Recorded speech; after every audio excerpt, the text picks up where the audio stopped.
Well, good morning, peeps. It's been a while since I made some really cool videos. I did a few music videos, but I've been so busy. I'm getting ready for a massive garage sale. I'm getting ready for a fabric sale. I've got 2 months left of school. I'm considering moving to a new area. And of course, I got a million plants that have come in. I'm just really excited about so many. This is the one I want to talk about today, though. This is my first Peruvian apple cactus start.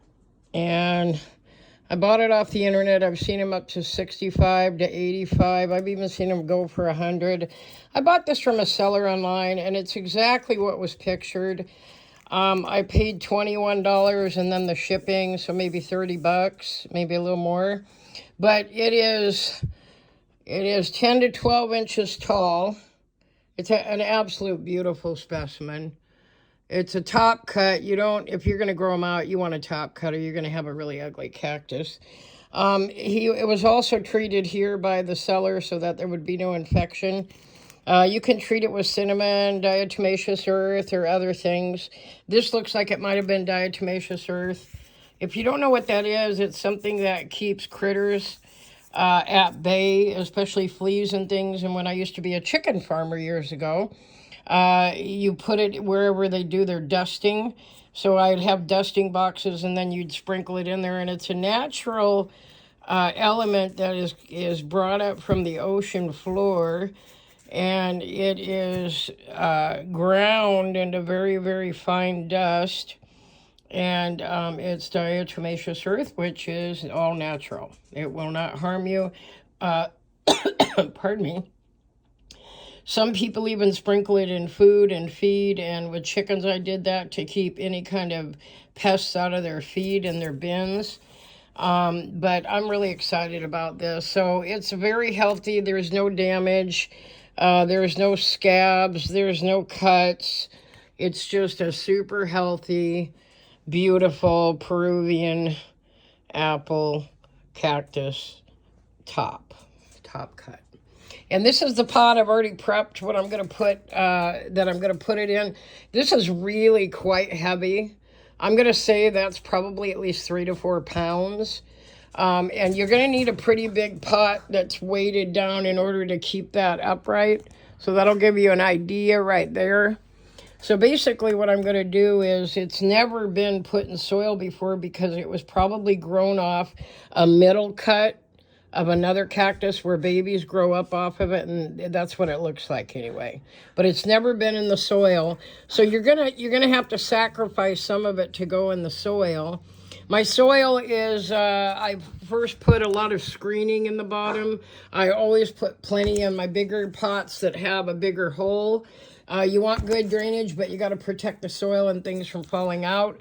The bottom of it down here, I have put, I always put some sort of gravel. This time I used what I had. I put some, not lava rock, but pumice in there. I got some big chunky pumice that came too big. So I put about that much in there to also add to the drainage. I filled the pot a large portion of the way up, a couple inches from the top, because I'm going to have to put quite a bit of top dressing on this to also help weight it down.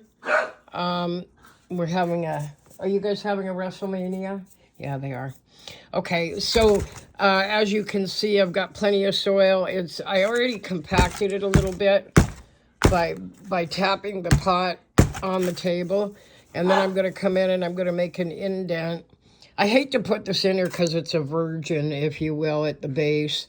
But I want to make sure that it's super straight. And I'm going to switch hands here just for a moment. Hang on. Here's all my other lovelies. And so what you want to do is you want to always, of course, get it centered, no matter how heavy a plant is.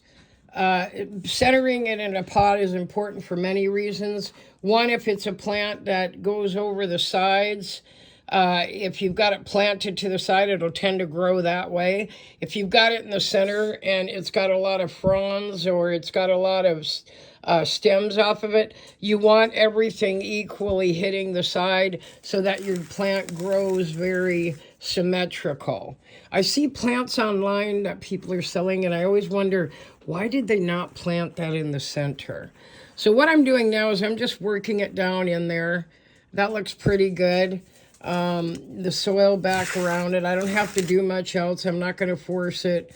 I'm just going to do a little pressing around the outside and make sure that it's standing upright. And a way to make sure you're in the center and it's upright is to look at your plant from above. This is great because you've got 6 sides to it. So it's a hexagon basically. And, you know, it will, as it grows and it starts its rooting process, you might need to move it a little bit. You know, like right now it's kind of leaning that way. But as it roots, you'll be able to stabilize it better. But we're starting with absolutely no roots, which is totally what you want.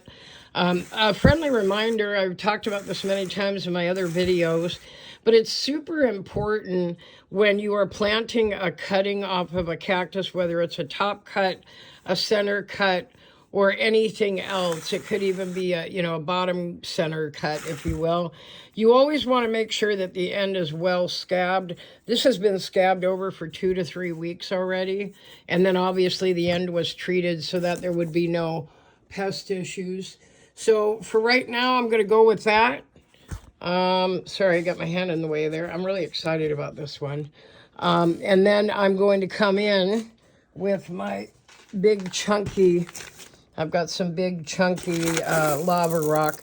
Also, a question I got the other day online is, what is the difference, hang on a second, what is the difference between pumice and lava rock? Because if you look at them, they both have a lot of aeration, and that's all the little holes in it. They both come from a volcano, but it's important to note that the pumice is what blows out the top of the volcano with the smoke and all the dusty debris. This is what blows out the top, and then, you know, some of it will harden later on, and that's why it's the color it is. It comes out with all the smoke and the fire, and this is where lava flows down the side of we'll say the volcano or the mountain, and this is where afterward it hardens and then it's collected and ground up. And why do you use these? Well, several reasons. One, aeration. You want extremely good drainage whenever you're dealing with cactus or succulents of any type. I mix my soil pretty generously with a lot of perlite, a lot of lava rock, a lot of pumice, and I use organic soil whenever it's at all possible, which is 95 to 99% of the time. Yeah, it gets a little expensive, but if you mix your own soil, you're not going to be disappointed with your product. It's going to grow better because it's going to not just have the aeration, but when we talk about the pumice and the lava rock too, there's a lot of nutrients and vitamins that are fed into the plant, more so minerals, and that's the biggest thing. You get a lot of trace minerals that help to feed your plant. So now I'm looking at, maybe it's about through 2 to 3 inches in the soil with the very pointy tip, and now I've got a plant that's just about 11 to 12 inches tall above the soil. Okay, so that's firm enough. I mean, I can shake it a little and it's not going anywhere because there's enough of it in the base is in the soil already. And then I'm just going to take my handy dandy stuff, which is my lava rock, and I normally pour it in, you know, from a smaller container, but because obviously this is such a big container, I'm going to work my lava rock around it and just pour it directly out of the big container because I'm going to be using a substantial amount of it. But I'm really excited. This is my first giant cactus. I've got a lot of really good starts of tops of other cacti down there. A lot of different types, Brazilian blues, Syria. I'm going to draw a blank today. But you'll see my windowsill is filled with some pretty big specimens. And they're looking pretty good there, okay? I've also got quite a few large up above, and it's kind of hard to see. Let me get up here, but these are I would call these more my mediums. This is pretty huge for a Suzanne. That's my balloon cactus. I've got a couple that are grafted right there. That is a chocolate drop.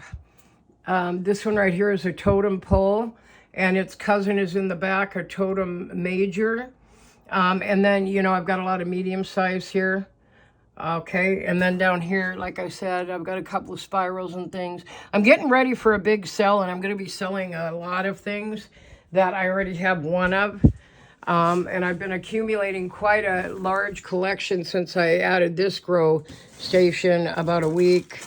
Well, the lights, it's been there a long time, but the lights I just added. So that is really helping with all my other smaller things. Okay, so I'm going to add some more lava rock here. Spread it around generously. You know, try to keep it the same height all the way around. Take some out of there. And that will hold it where it needs to be. Okay, I got to let you go because I've got somebody here to buy a bunch of things. And I will be back with another couple of videos today. I will be signing out. This is Cheryl signing out with her Peruvian apple cactus.